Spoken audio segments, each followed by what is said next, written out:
Welcome to the Eye of the Storm, brought to you by the Florida Division of Emergency Management.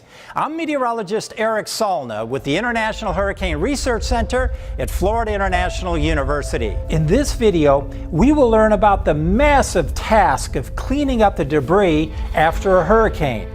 Bergeron Emergency Services will show us how they clear the roads and help communities recover. Bergeron Emergency Services as a company provides what our local governments can't, which is just cleaning up massive amounts of debris that's all over the roads, safety and welfare of the general public, getting everything cleaned out. Municipalities don't hold that many assets, meaning equipment, to be able to handle that so that they can get in the first responders. And one of the things that are important is the first 72 hours, to where all of the emergency services throughout this community has access down our roads. Whether it's ambulances getting to hospitals, whether it's the fire department, whether it's our police, that is real critical. And everybody's hair is on fire because they're not used to sticks piled up, 25 feet in the air, 30 feet wide in front of their houses for miles, or telephone poles down, electrical lines laying around, water laying two feet deep, just depending on the magnitude of the wetness of the storm and the speed of the storm.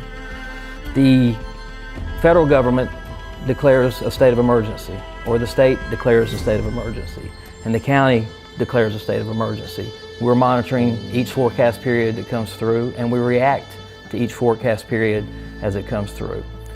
Then we subsequently have conference calls, just as the federal government does, the state government does, and local government does, to update our staff. Because all 200 folks are not coming here, but key staff are here in the war room. The charts that are up on the wall, the National Hurricane Center that we're monitoring. And as each forecast advisory comes out, we react to that. And that's a very intense process. We pre-stage in fire stations, large equipment with operators sleeping in with the fire departments. Wherever the main zone's coming in, we don't run from storms, we actually run to the storms. This is what they call a self-loading grapple truck. This is what you'll see on the streets in the coming days following a disaster. And this is what picks up the curbside debris, whether it be vegetative or mixed or commingled debris. As you can see, he's operating it now. This is kind of the gist of what it does, and picks up debris. We put it in that, and then we take it to a temporary site and dispose of it either there or at a final disposal. The strength of the arm is about 10,000 pounds, so it can pretty much pick up any tree or stump or debris. Depending on the magnitude of the event, you'll see anywhere from 200 to 500 of these trucks on the road picking up debris for 3 to 6 months, if not longer. You have vegetative debris, you have construction and demolition debris, such as houses, fences that come down, mattresses. You also have white goods that are refrigerators, freezers.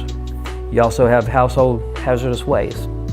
And then there's also e-waste, such as TVs, stereo equipment, computers. There's a little bit of math involved then, isn't there? Trying to do estimations, and so how do you calculate, and how does that get involved? It's fairly simple, and let's make it real simple. Okay, so if you take your length of a roadway, so we'll take our mileage and we'll run all the streets, and we'll have a measurement of the width, and we'll have a measurement of the height, and then we'll take the length times the width times the height divided by 27 to give us our cubic yards.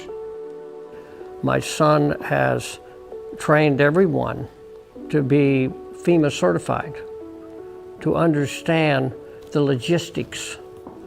What my father had taught me over the years, no matter if it came from working cattle, to building roads, or to just being a father. and having a good father that would teach you the things that you would need to know, the smallest things. I've always told my children the most important thing you got is your reputation. I've spent half my life trying to save the Everglades.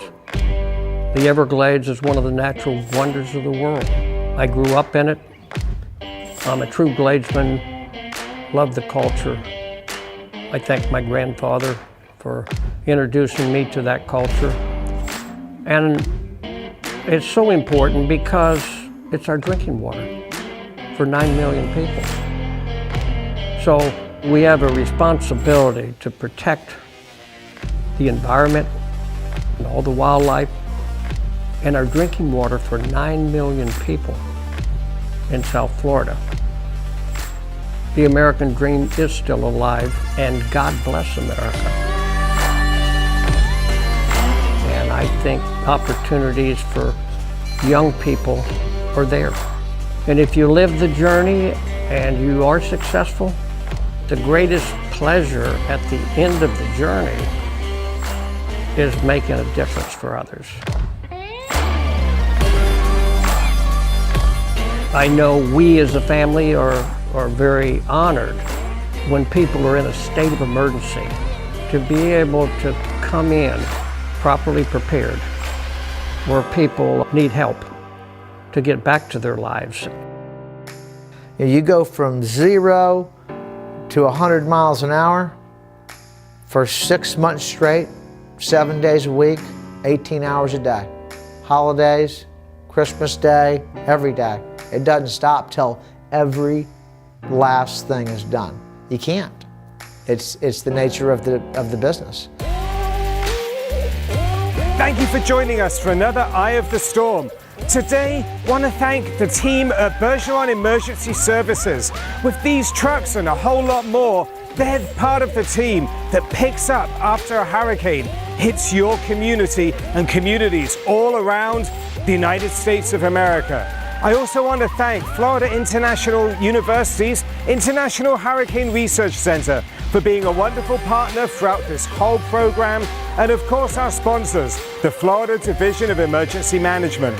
Don't forget, you can follow along with us at Mods FTL and follow on all of our social media platforms to make sure that you're prepared for Eye of the Storm.